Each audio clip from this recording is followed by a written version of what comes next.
ব্রাহ্মণবাড়িয়ার iconic graffiti স্বাধীনতার সূর্যোদয় হঠাৎ ভেঙে ফেলার ঘটনা সামাজিক যোগাযোগ মাধ্যমে তুমুল বিতর্কের জন্ম দিয়েছে। ব্রাহ্মণবাড়িয়া প্রতিনিধি মোহাম্মদ সাদেকুল ইসলাম জানান, শহরের বিভিন্ন স্থানে ছড়িয়ে থাকা এই গ্রাফিতি 5 আগস্ট পরবর্তী সময়ে সারা দেশে জুলাই চেতনার প্রতীক হিসেবে পরিচিতি পেয়েছিল।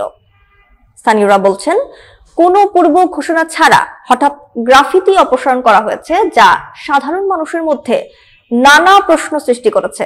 কে ভাঙলো, কেন ভাঙলো, এমন প্রশ্নে ফেসবুক ও অন্যান্য সামাজিক প্ল্যাটফর্ম ভরে গেছে। অনেকেই ব্যক্তিগত আইডিতে ভাঙার প্রতি প্রতিবাদ জানিয়েছেন।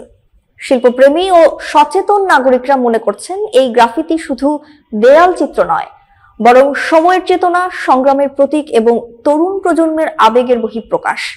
তারা দাবি করছেন, এ ধরনের শিল্পকর্ম পূর্ব ঘোষণা ছাড়া অপসারণ করা নেতিবাচক দৃষ্টান্ত তৈরি করে। স্থানীয় সাংস্কৃতিক অঙ্গন, শিল্পমহল ও নাগরিক সমাজে উদ্বেগ দেখা দিয়েছে। সামাজিক যোগাযোগ মাধ্যমে বিষয়টি নিয়ে আলোচনা সমালোচনা অব্যাহত রয়েছে এবং প্রয়োজনীয় তদন্ত ও পদক্ষেপ গ্রহণের আহ্বান জানানো হয়েছে।